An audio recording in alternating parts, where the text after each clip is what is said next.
Hello, today is December 7th, which is Remembrance of Pearl Harbor Day. For those of you living in Hawaii or attached to it, it's something I got used to noting and remembering.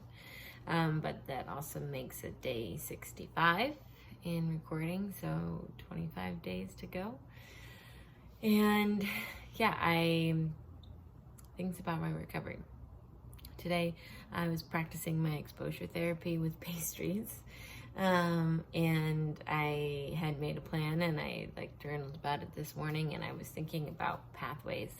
And one thing that the dietitian had brought up is acknowledging these pathways in our mind with our recovery and with like an eating disorder, with other coping habits that you've developed for years. And so one of the reasons that pastries are so hard is they've been a trigger, and they've been a trigger for 10 plus 13 years. And so she used the analogy of a pathway that's been shoveled from snow. So if you had, a foot or two of snow, like how I used to have in Nebraska, shoveling that pathway is certainly going to be a lot easier to walk through once it's clear than just sledging through the snow and trying to create a new path. And realistically, what I'm doing with this exposure therapy and, making peace with pastries is I'm trying to shovel out a new pathway.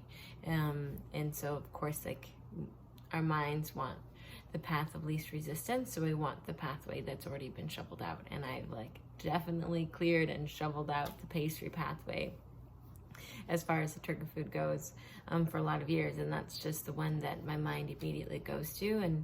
And so to develop a new relationship and to minimize the triggering experience with pastries, it's gonna just take time. And so it's today was just one shovel and one clearing of that pathway, and tomorrow will just be another shovel and another clearing.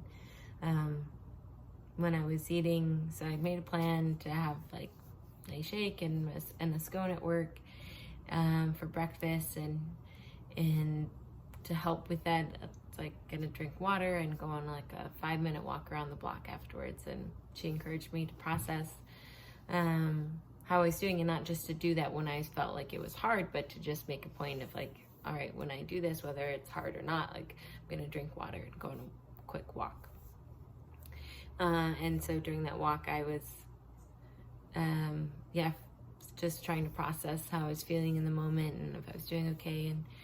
And I was thinking about pastries and that pathway, and all the shame and the parts of my eating disorder that I've attached to pastries over the years, and what a scone means to me. And as I was thinking about the scone, I was remembering, when I was 19, 20, I was maybe 21 at this point, I was working at a coffee shop, and there were these delicious white chocolate raspberry scones made from this local bakery.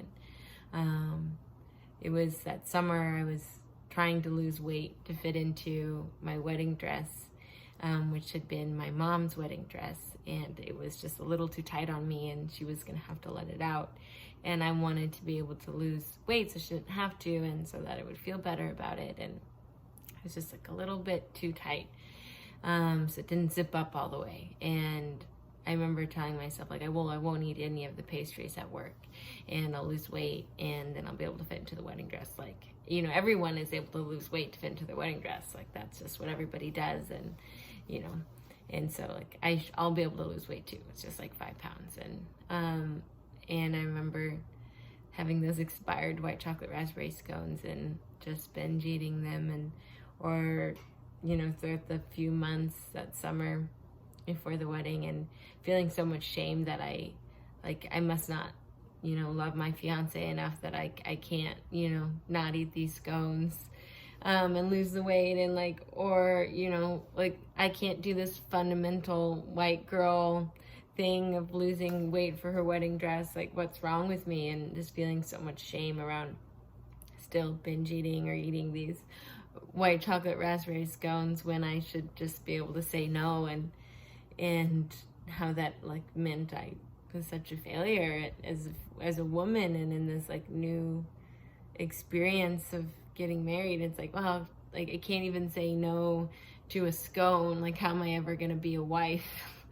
And feeling disappointed that, like, I wasn't as thin as my mom on her wedding day. And it's just amazing. And as I'm just like on this walk with a scone, I'm like, God, no wonder, like, it's so hard, because there's so much shame and like feeling and emotion attached to it, and feelings of inadequacy and feelings of failure just over a freaking scone. And so it was, in a way, cathartic just to realize, like, yeah, other people can eat a scone and it doesn't mean anything to them, but I've attached meaning and value to pastries in a way that's been hurtful and damaging for me throughout the years. And eating a scone today is a act of reclaiming my life and reframing those past failures and failures. I wasn't a failure, and women shouldn't have to lose weight to fit into their wedding dress. And then I ended up talking to a coworker about her experience with pastries at work, and I'll talk about that more maybe tomorrow, because it's already 6 minutes. But yeah, that was what I was thinking about today.